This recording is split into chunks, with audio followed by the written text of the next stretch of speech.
34 years have passed since William conquered England. His third son is on the throne. He's also William, William II. That's the English royal family for you, big on power, low on creative names. Either way, William II is hunting in southern England one day. Disaster struck. His own noble killed him with an arrow. What's more, nobody even bothered to recover his body. It was an arrow maker who eventually found the dead king. Sounds fishy? Many historians agree. They point fingers at William's younger brother Henry. He was a man in a hurry. He first secured the treasury in Winchester, then rushed to London and made himself king. Rumour is he had his elder brother killed. And the UK royal history is filled with such betrayals and murders. But as they say, what goes around comes around. Just ask Henry's great-grandson, King John, who took the throne in 1199, but he had a rival, his brother's son, named Arthur. Guess what King John did to his 16-year-old nephew/rival? First, he ordered his eyes and genitals to be removed. It was so cruel, even the jailer refused. So the king took matters into his own hands. He personally murdered his nephew and threw his body into a river. It was a sign of things to come. Cut to the 15th century, one of the bloodiest chapters in English history was unfolding. It was called the War of Roses. Nothing rosy about it though.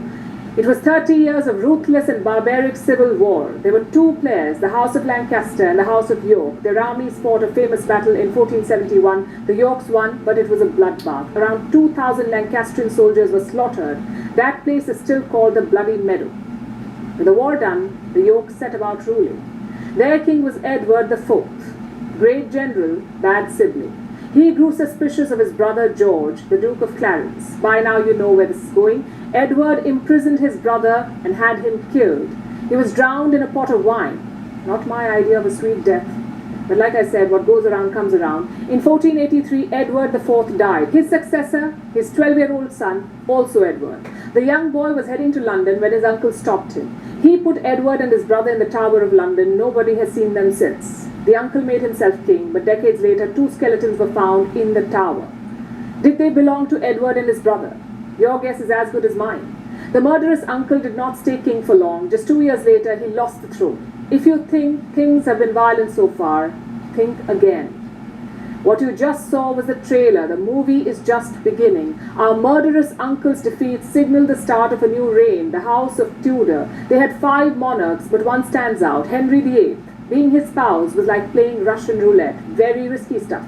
Henry divorced 2 of his wives and executed 2 more. In fact, he had a thing for executions. In 36 years, he executed around 57,000 people. That's around 4 people per day. Among them was Thomas Cromwell, great statesman, champion reformer, but a bad judge of character. Cromwell was Henry's chief minister. He did 2 very important jobs. One was to arrange marriages for the king. The second was to reform Christianity. Both things came back to haunt him. Henry, being Henry, had a problematic marriage with Cromwell's chosen bride. The result? Cromwell lost his head. Henry's daughter too had a vengeful streak, Elizabeth I. Her rivalry with Mary, the Queen of Scots, is legendary. Fun fact, Mary was also Elizabeth's cousin. Did not stop her from doing what she did though. Elizabeth imprisoned Mary for 18.5 years. Then in 1587, she was executed. It took 3 swings of the axe to behead her. And you thought Game of Thrones was bad. Mary's story does not end here. Elizabeth died without children. Guess who succeeded her? The son of Mary, the same queen she executed. He took the throne in 1603. This was around the time when Britain started thinking about colonies. Soon the bloodlust would be exported worldwide. But more on that later. Around the mid-17th century, Charles I became king. Of Almighty God, to celebrate the solemnity of our royal coronation at Westminster. He was a delusional ruler. He thought he was appointed by God. When the Parliament disagreed, he went to war. Charles was defeated in 1645 and executed 3 years later. That's right, a king was executed. And with that, Britain became a republic. No king, no royal family. But as they say, a dog's tail can never be straightened. In 1660, the royals returned. Charles II became king. After centuries of killing sons, brothers and nephews, they were ready for the next stage, colonialism. Close your eyes and pick any country on the globe. Chances are, Britain invaded it. Around 90% of all countries were invaded by the British. They became the superpower of the 18th century. Their economic model? Slavery. To be clear, Britain did not start the slave trade. That would be Portugal and Spain, but Britain perfected it. They transported around 3.4 million Africans to their colonies. 2.7 million reached alive, the rest perished. This this was all done with royal approval. Remember Charles II?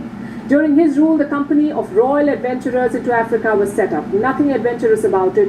This company shipped more slaves than any other. Its shareholders included royal family members.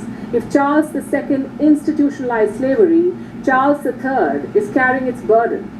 That's the current king. His direct ancestors bought slaves in Virginia. We are yet to hear an apology, though. Looking back, what do we make of this empire, of this throne? It was built on the blood of murdered relatives, on the sweat and blood of slaves and colonial subjects. By some accounts, 100 million Indians died prematurely because of British policy. 100 million Indians in just 40 years.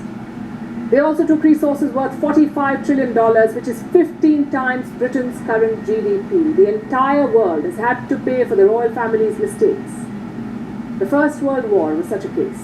Don't believe me? Take a look at these men. They look the same, don't they? Well, because they're all cousins. One is George V, King of England. The other is Tsar Nicholas II of Russia. The third is Kaiser Wilhelm II of Germany. All three were rulers during the First World War, and all three were also cousins. Their rivalry ended with the death of 20 million people.